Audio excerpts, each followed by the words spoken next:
Hey, I'm Steven, and this is Solving the Money Problem. If you're new here, welcome.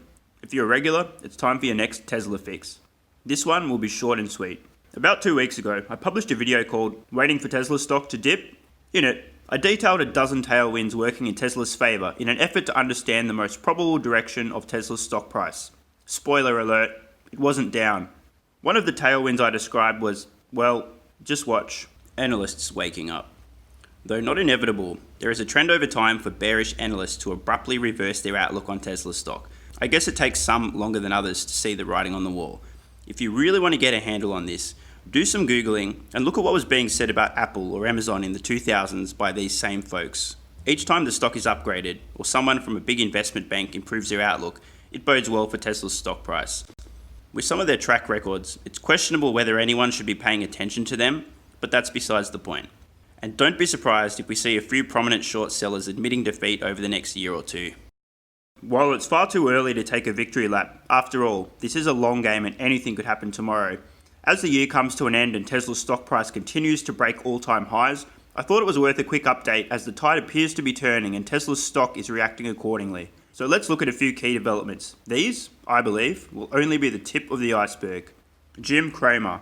An eccentric ex-hedge fund manager, Jim Cramer is a familiar face to CNBC viewers, hosting Mad Money and holding other prominent roles at the network. If you know CNBC, you know Cramer.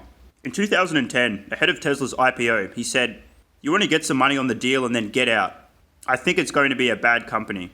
GM's a real business. Tesla isn't as far as I'm concerned." Cramer has remained critical of Tesla and its stock since, well, until this happened. Now, we're going to start with Tesla because I need you to understand what converted me from an agnostic skeptic to an outright bull. My eldest daughter got a chance to drive a Model 3 from Oregon to San Francisco.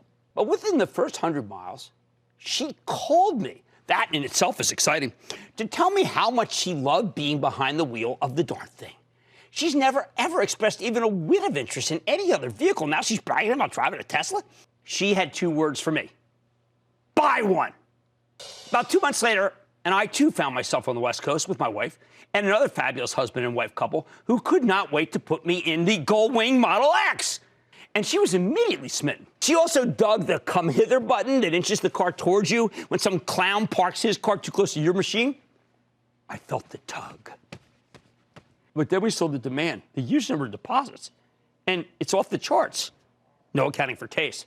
That stunned me. I decided then and there, that was it. I'm done. I can't fight it anymore. I wanted the Kool-Aid myself. So I checked in with one of the most skeptical CFOs in the world. You know what he said? He told me that Tesla could raise $2 billion in a heartbeat. This is not a company that's going to have trouble raising money. Plus, even the bears recognize that Tesla's about to have an earnings breakout, perhaps as soon as next year. Cold product? Check. Sound balance sheet? Check. Charismatic leader? Check. Check, please. If you're going to invest in a battleground stock, Tesla's got all the ingredients of a winner. And then there's Exxon BNP Paribas, who on December 10th raised their price target on Tesla stock from 300, which was set just 2 months prior, to 400. This was a very bullish call, and it's proven to be the right one. Mark Spiegel, one of the big 3 Tesla short sellers, the others being Jim Cramer and David Einhorn, Mark Spiegel has been an incredibly vocal Tesla critic, regularly accusing Elon Musk of being a pathological liar and a fraud, and calling the company worthless. I'm not making this stuff up. While I admired his conviction, this week Spiegel quietly halved his Tesla short position, sharing this post on Twitter. He blocked me. Hang on. Oops, habit. Here we go. In this tweet, he states that his Tesla short position has been reduced from 20% to 10% of the fund, and concedes that the fund has a long position in Tesla too. I won't be surprised if we see Spiegel's short position continue to quietly dwindle. UBS. On December 9th, UBS suddenly suspended their rating on Tesla stock. This is abnormal. I quote, "UBS Research has suspended the rating on this name. Once underlying issues leading to the suspension are resolved, UBS Research will re-establish a rating and investment case." The suspension happened amid rumours of an SEC investigation into UBS. Maybe it's a coincidence. So what's my point? I believe these 4 examples of the tide turning are just the beginning. I want you guys to be aware and watching in the coming months and years. Today, most analysts think Tesla is garbage. Most of the finance media still thinks Tesla is garbage. Prominent short sellers still think Tesla is garbage. It's important to understand that this stuff really affects the stock price. You'd better believe CNBC's Tesla bear turned bull matters. You'd better believe an investment bank increasing its price target by 33% matters. You'd better believe one of Tesla's big three shorts halving his short position matters. And you'd better believe that an anti-Tesla investment bank suddenly suspending its absurd, unchanging sell rating on the stock matters. Sentiment matters. Humans are social animals. We care what the group thinks. While Amazon was scaling successfully and reinvesting profits, analysts were telling everyone to sell. Let's look at what they thought of Amazon in its first 10 years. During that time, the stock grew almost 2,000%, and since its IPO in 1997, Amazon stock has grown over 100,000%. Let's look at the first 9 years of Tesla.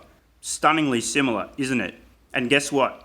In those 9 years, Tesla stock has grown just over 2,000%, almost identical to Amazon.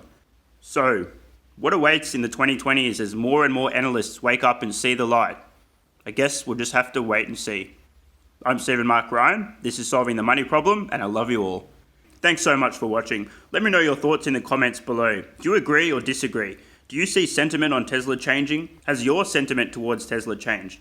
And as always, if you have any ideas for future videos, let me know. I read all your comments. PS, if you're still watching, you're awesome. This channel has kind of blown up since it launched, and I'm working on making the best possible content for you guys, but it takes time.